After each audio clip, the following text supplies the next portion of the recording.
This shocking crime left the world in disbelief.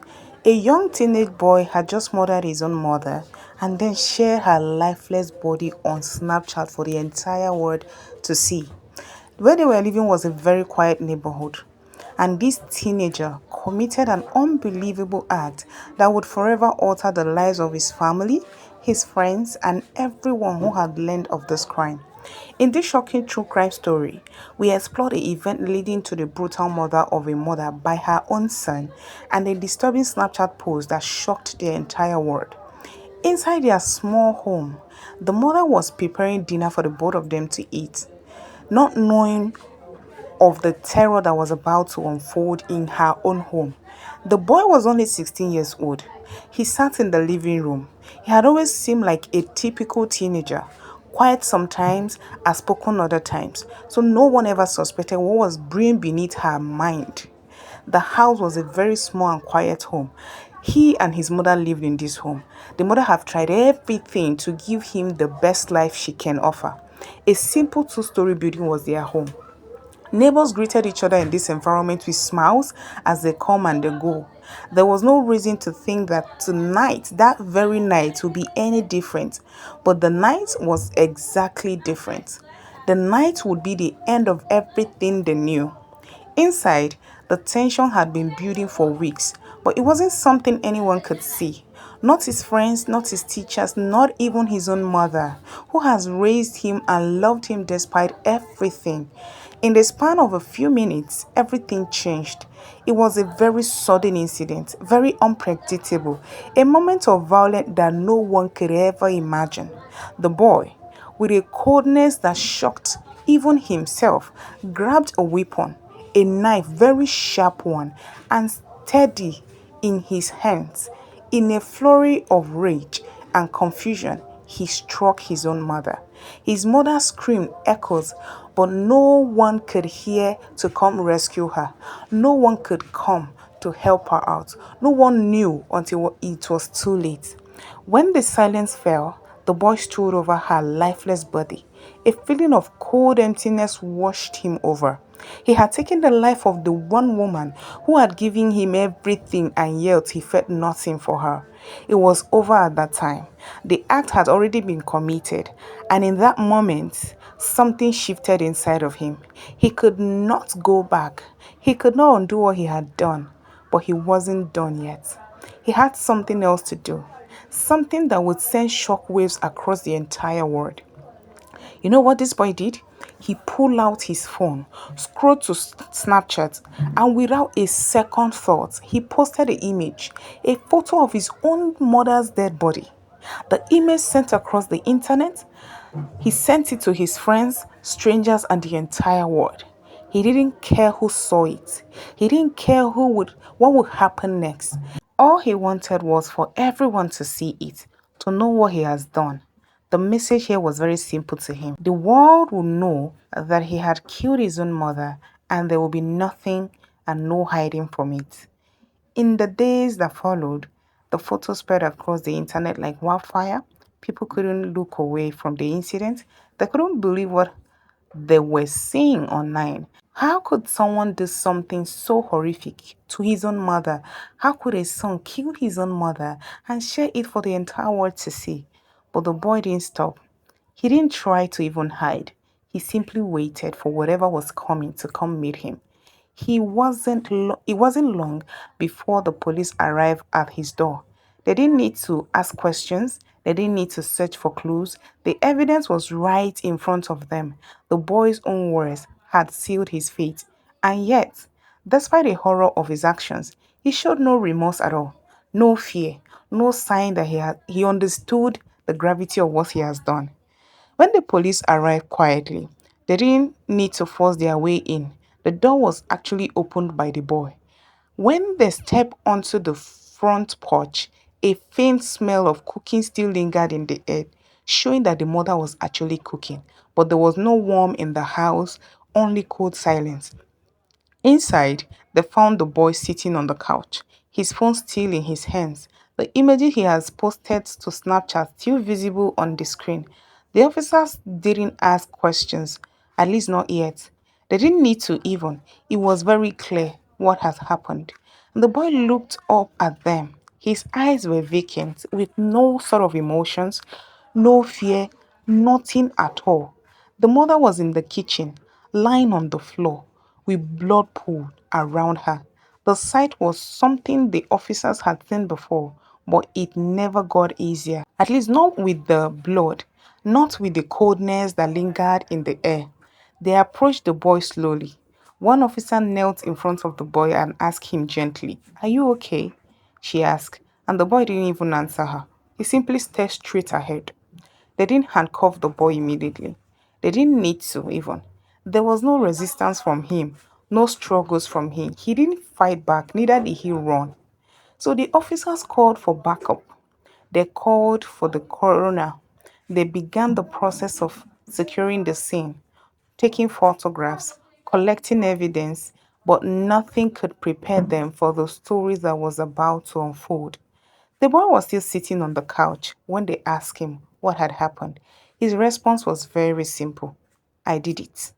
No remorse, no regret, just the cold truth laid bare. They took him into custody without incident. No shouting, no violence, no chaos, just the quiet stillness of a boy who had just committed the most horrific crime imaginable. As they walked him out of the patrol car, he didn't resist them. He didn't fight. He simply followed their instructions. The neighbors had begun to gather outside their home. Some looked in disbelief, some simply watched, unable to comprehend what had just happened in their quiet suburban streets. No one knew what to say, no one knew how to react. Now, the boy was placed in the back of the car and the door slammed shut. The officers drove away, leaving the house behind, now a crime scene. A place where a mother had once lived and loved, now reduced to a backdrop for a tragedy. The town would never be the same. The neighbors would never forget the boy they had once seen walking to school, now the same boy who had taken his own mother's life without warning nor explanations. And the rest of the world watched. They watched as the boy's crime went viral. They saw the Snapchat photo that had shocked everyone. They saw the video clips, the social media posts, the news reports. It was practically everywhere. But for the boy, there was nothing left to see, nothing left to feel. He had made his decision, and now the world would bear witness to the consequences of his actions. The investigation began almost immediately. The boy had already confessed. The evidence was clear, but no one could understand why. Why had he killed his own mother? Why had he shared it with the world to see? So detective combed through every inch of their house. They examined the crime scene with precision. There was no struggle, no sign of forced entry into their home. The mother had likely known her killer. Her body was found in the kitchen, a place where she had probably spent hours in just hours before her death. They found the Snapchat post. The image was very clear. The dead body, the boy standing there with no expression. It was as though he was showing the world something that had no meaning to him. A chilling exhibition of the crime. A moment frozen in time for everyone to see. As the detective searched the house, they found evidence of a different kind of darkness. The boy had kept journals, books filled with scribbled thoughts, entries about how he felt disconnected, how he struggled with his emotions, how he was consumed by anger that had nowhere to go. Now, there was no clear motive at first, no reason other than the boy's own words. He said he did it because he felt nothing. He said he didn't feel any love for his mother. He said he wanted to make everyone notice him. What a flimsy excuse, if you ask me.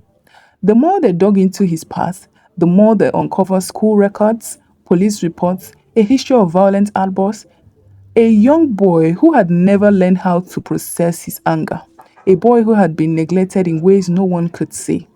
The family dynamics became very clear. The mother had tried to raise her son the best way she knew how, but the boy had been lost for a long time. Emotions too overwhelming to handle. And the anger, the rage that had been building for years, finally boiled over in a single moment of violence. As the detective continued their search, They found the phone with more chilling messages. The boy had sent his friends images and texts about the mother. He bragged about what he had done. He told them that he was finally free, as though the mother held him captive. But even the boy couldn't explain why he had done what he had done. There was no rhyme or reason to the act, just a need for attention, a need for the world to see him, even if it meant destroying everything he had. The motive wasn't clear cut. It wasn't about money, it wasn't about revenge, it was a twisted form of validation, a cry for help that had been ignored for too long. The detective sat across from the boy again. They asked him the same question: why did you do it? He stared blankly at them, his eyes vacant. He didn't answer. The silence between them was deafening. The boy's mind had locked itself away, a place where no one could reach him, a place where the reality of his action had no weight. Outside the interrogation room, the world was already beginning to react. Social media exploded with outrage. People could not understand how this could happen, how a son could kill his own mother and post it for the world to see. But in the quiet of the police station, in the quiet of the boy's mind, there was only stillness, a silence that would never be broken. The investigation would continue, but the question of why would remain unanswered for now. The courtroom was quiet that morning. It felt like the entire town had gathered in anticipation. The world outside continued to spin, but inside, the air was thick with tension. Everyone knew this trial would be unlike any other. The case of a son killing his own mother and then sharing the horror for the entire world to see. The boy entered the courtroom with his head lowered. He wore an orange jumpsuit, shackles on his wrists and ankles. His face was impassive, unreadable, the weight of the world pressing down on him. But still, he showed no emotion. The families of the victims sat across the room, some still numb with grief, some fighting to keep it together. They had not yet heard the full detail of the crime, but today, everything will be laid bare for everyone to know the exact truth of what happened. The prosecution started first. They spoke with clarity, calm but filled with purpose. They painted a picture of what had happened that night.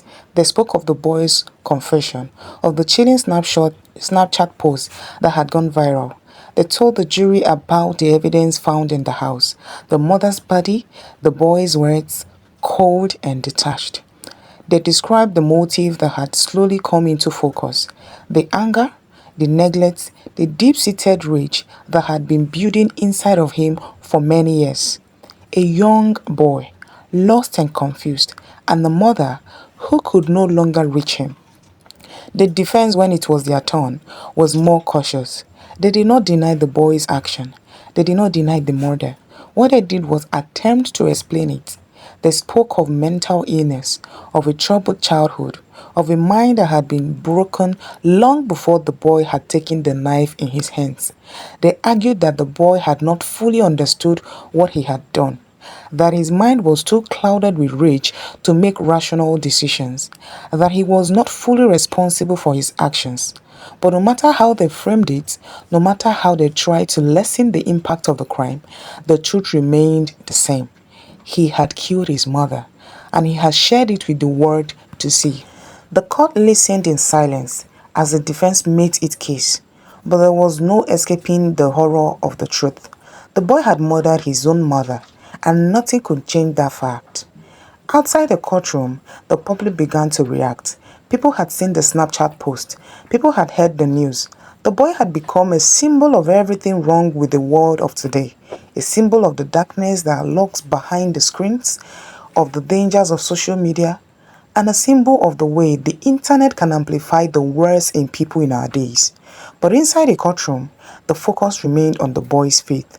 The prosecution and defense battled it out, each side presenting their evidence, each side trying to make the case for why the boy should or should not be held accountable for his action. The jury listened intently. They saw the evidence, they heard the argument, and now they had to decide. Was the boy a cold-blooded killer who deserved to be punished, or was he a troubled teenager who had been failed by everyone around him? As the day drew to a close, The families filed out of the courtroom. They had had enough. They have heard the truth, and now they would have to wait. Wait for the jury's decision. Wait for justice. The boy, on the other hand, sat in the courtroom, his hands folded in his lap. He had no worries, no remorse, no understanding of the gravity of what had just happened or what he had done. The trial was just beginning, but the boy's fate was already sealed. The only thing left was to determine how the world would punish him for his crime. The courtroom felt like a vacuum. Every word seemed to linger in the air too long. Each testimony pierced through the silence like an unspoken truth. The families sat in their seats, head bowed, trying to process everything they had just heard. The defense had painted a picture of a troubled young boy, a victim of his own circumstances, a child who had never been given the help he needed. Now the jury listened, but the weight of the crime still sat heavily in the room. The boy's mother, a woman who had given everything for her son, now lay dead. And in the midst of it all, the boy himself sat unmovable, his face still very unreadable. What a cruel child. For the families, the trial had become more than just a search for justice. It had become a journey through their grief, a grief that could no longer be ignored. They had known the boy as a child. They know him as a son, a student, a neighbor, but now they had to reconcile that fact with the man who had taken a life, the man who had taken the mother's love and twisted it into something unrecognizable. The father of the boy's mother sat with his head in his hands, his mind racing. How had he come to this? How had his own grandson become the monster in this story? He had raised him, he had tried to guide him, but now he was left with only questions. The boy's cousins, sitting quietly in the gallery, glanced at each other nervously. Some still remembered the laughter they had shared at family gatherings. Some had watched the boy grow up and could not reconcile the child they had known with the monster he had become. But there were no answers, only empty spaces left in their hearts. The mother's friends sat in the back row. They had known her for years. She was the kind of woman who had always put others first. She had always cared for others and for her son, even when it seemed he was beyond reach. Now, all they had were memories of her warmth, her kindness, her laughter. But in the midst of the pain, there was one thing that kept the families together. They wanted justice. They wanted the truth to be heard. They wanted the boy to understand what he had done. And they wanted him to face the consequences of his action. I support them 100%. Now, the persecution continued to make its case, building a narrative of a boy lost in his own darkness, a boy who had murdered the person who had loved him the most. The defense fought back, trying to explain away his actions with mental illness. But no matter how they tried, the fact remained that the boy had killed his own mother, and now the world was forced to reckon with it. But for the families, the pain was personal. It wasn't just about the trial. It was about the life they had lost. It was about the mother who would never come home. It was about the son who would never be the same again. And in the quiet moments, away from the public eye, the grief became too much to bear. There were no words that could make sense of it. There was no comfort in the knowing that the trial was moving forward. The reality of it settled in. The boys' action had forever shattered their lives. Now, outside a courthouse, the world was watching. Social media was buzzing with updates and opinions. But inside the courtroom, it was just the families, the defense, the prosecution, and the boy sitting in silence, waiting for the world to decide his fate. The weight of the trial was more than just the evidence. It was the emotional toll. It was on those it took on it was the emotional talk it took on those. It was the emotional toll it took on those who had loved and lost.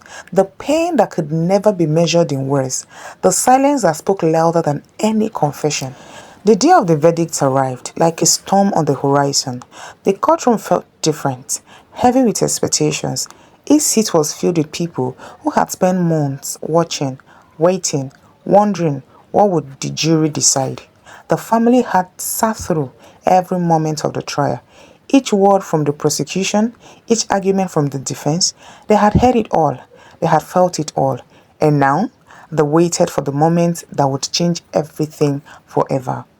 The boy sat at the defendant's table, his face unchanged, his eyes focused straight ahead. He was a figure in a story that had already been written, but he could not stop what was coming next. The judge entered the room. He sat at the bench with his eyes briefly scanning the papers in front of him. The silence that followed felt like an eternity, a single breath held by everyone in the room. The jury filed in. Their faces were unreadable. They sat down slowly, and the room seemed to shrink in on itself. The foreman stood. He held the piece of paper in his hands. The moment everyone had been waiting for is finally here. Guilty, the foreman said, his voice steady but heavy with finality. Guilty of first-degree murder. For a moment, the room held its breath. The families exhaled in mixture of relief and pain. It was over, but it wasn't really over. The boy was guilty. The evidence had spoken, and the trial had come to an end. But the boy didn't react. He didn't even flinch. He didn't show any sort of emotion at all. It was as if the verdict meant nothing to him, as if the weight of it all had already been buried too deep inside him to feel. The families, though, felt the shift. They felt the weight of what the verdict meant. It wasn't closure for them, neither was it peace. It was rather justice. The boy who had taken the life of his mother would now pay the price. But no matter the verdict, there was no bringing her back. There was no erasing the pain they would carry for the rest of their lives. The hole in their hearts that could never be filled. The boy was led away, his hands cuffed. The silence that followed was almost deafening. It wasn't a silence of relief, it was a silence of reality. Silence of understanding that justice had been served, but justice will never undo the loss. Now the family stood together outside the courtroom. They didn't speak much, but their eyes said everything. There was no joy in the verdict, no sense of victory, just the quiet acknowledgement that something had been taken away from them that could never be given back had been vindicated. The world watched as the boy was escorted to prison, his face still impassive, his future now set in stone. But for the families, the future had already been lost. They left the courthouse that day knowing that justice had been done, but they also knew it didn't bring back the one they had lost forever. The boy had taken his mother's life, and nothing in this world could ever change that. The courtroom was behind them. The verdict had been delivered. But for the families, the trial was only the beginning of a long road ahead. They had waited for justice. They had fought for answers. But nothing in the world could prepare them for what comes next. The boy, now in prison, was a figure trapped in a system that would carry him through his years. But the families had to face the real world. They had to learn how to live with the loss that could never be filled. How do you move forward when the person you loved had been taken in such a tragic and violent way? The mother's absence was a hole that no amount of time could heal. Her voice, once full of warmth and comfort, was gone. Her smile, once a beacon of light in the family, had been extinguished forever, and the grief was something that settled into every corner of their lives. They gathered together, the family and friends who had supported them through the darkest days. But even in their togetherness, there was an emptiness that couldn't be filled. They would never see her face again. They would never hear her laugh or feel the comfort of her embrace ever again. In the days that followed, the boy's name became a shadow that followed them, a reminder of what had happened, a reminder of what they had lost. Every time they turned on the television, his face appeared. Every time they checked social media, there was his name, his crime, his story, and it felt like a weight that wouldn't let them breathe. They tried to find solace in each other. They supported one another through the pain. But the grief was overwhelming. It was everywhere. It is in the empty chair at the dinner table, in the quiet moment when they wished they could pick up the phone and call her. The trial had offered a sense of justice, but it didn't offer healing. It didn't offer peace. What it offered was a world that felt cold and broken. A world where no amount of punishment could bring back what was lost. The boy's action had torn apart a lovely family, but it had also destroyed something in the community, a sense of trust, a sense of safety that had once existed in that quiet neighborhood. The boy's crime had shaken them all, and they were all left to pick up the pieces. They tried to move forward. They tried to live as best as they could. There was no escaping the grief, no escaping the memories of the woman they had lost. The boy, now behind bars, would never know the pain he had caused. He would never understand the depth of the hole he had left in their hearts. He would never feel the weight of his actions in the same way the families did, and that in itself was a kind of cruelty I hate so much. I wish there was something, some punishment above prison for that boy. But in the families, in their own quiet way, began to heal. They began to build new memories, memories that didn't involve the boy or the crime. They began to find joy again, in small ways, in small moments that made them smile. It wasn't easy. It would never be easy. But they knew they had to keep going. They had to keep living, even in the face of the unspeakable. And so they did, one day at a time. And in doing so, they honored the memory of the woman they had lost, the mother, the friend, the loved one who had been taken too soon. In the end, justice has been served. But the story didn't end there, because for the families, the real work of healing was just beginning. The case had ended. The trial was over. The verdict was delivered. But for the families, for the community at whole, everyone involved, the real journey had only just begun. Justice has been served. In its own way, the boy was behind bars, where he would face the consequences of his brutal actions, but justice could not bring back what had been taken away. It could not undo the heartbreak, the grief, the void left in the wake of the crime. For the families, there would be no return to normal. The world they knew had shifted. The rug had been pulled from under their very feet, and they were left standing in a new reality, one where the pain of loss would always be present, just beneath the surface. But even in the face of such unimaginable loss, there was a glimmer of hope, a quiet resilience that began to grow in the aftermath.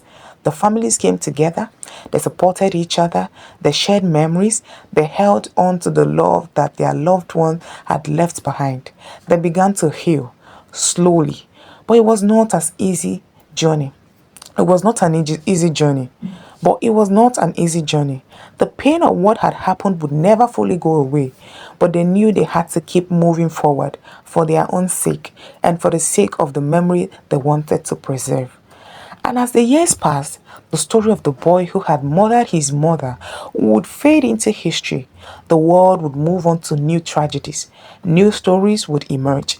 But those who had lived through this horror, for those who had been touched by the boy's crime, the impact will last forever. There would be anniversaries, days when the grief hit harder. There will be birthdays, holidays, and quiet nights when the absence felt like a physical ache. But there would also be a moment of light. Moments when the family could remember the good times, the laughter, the love, and the life that was taken too soon. The boy would never know the full weight of the pain he had caused. He would live out his days in prison, but the families would live with their loss, with their grief, and with the memory of the woman who had been so full of life, so full of love, before it was all taken away from them. In the end, the trial was not just about the boy's guilt. It was about the lives that had been changed forever by his actions. It was about the community that would never be the same again. It was about the families who would always carry the scars of what had happened to them. And though justice had been served, It was clear that some wounds will never heal, some pains will never fade completely, some stories will never be forgotten. Because in the end, this was not just a story of a crime, it was a story of loss, a story of grief, a story of survival, and of deep, unshakable bond of love that even death could never sever. Subscribe for more true crime stories, investigations, and in depth analysis of cases that have left the world reeling. Don't forget to like, comment, and share your thoughts at the comment section below.